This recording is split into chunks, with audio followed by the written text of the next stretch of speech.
Hotel પરથી checkout કરી અને આપણે નીકળી ગયા પહલગામ જવા માટે. રસ્તામાં મસ્ત ઠંડો પવન આવતો હતો અને વાતાવરણ પણ એકદમ મસ્ત અને ચોખ્ખું હતું. આ જે રોડ છે ને તે પુલવામા હુમલો થયો હતો ને એ રોડ છે. ત્યાંથી આપણે ઉભા રહી ગયા હતા સફરજનનું જ્યુસ પીવા માટે, કારણ કે અમારા ડ્રાઈવર કે અહીંયાનું ફેમસ છે, એકવાર ટ્રાય કરો. એટલે આપણે ટ્રાય કર્યું, એકદમ મસ્ત અને ટેસ્ટી હતું. આ જો સફરજનના ઝાડ છે.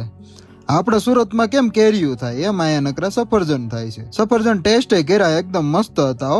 આ લોકો જે દેખાય છે એ બધા અમરનાથના યાત્રીઓ છે. અને પછી આપણે પહોંચી ગયા હતા સાઇટ સીન કરવા માટે પહલગામ. ત્યાંથી આપણે ઘોડા પર જવાનું હોય છે, કારણ કે જવાનું હોય છે પર્વતોમાં, એટલા માટે. અને મારો આ જે ઘોડો હતો એ મારો બેટો હખણો જ નહોતો રહેતો. જ્યાં હરખો રસ્તો હોય ત્યાં ન હાલે, પણ બીજી જગ્યાએ હાલવું હોય આને. આમ જો ક્યાં જવું હોય છે આને પણ. ત્યાંથી પહેલો પોઈન્ટ આવી ગયો તો મિની સ્વિટ્ઝરલેન્ડ. અહીંયા ઘણા મૂવીના શૂટિંગ પણ થયા હતા, એટલે આપણે વિડીયો ઉતારી લીધો. ત્યાંથી આપણે બીજા અલગ અલગ પોઈન્ટ જે હતા ત્યાં આપણે વિઝિટ કરી. સૌથી લાસ્ટમાં આવડો ધોધ હતો.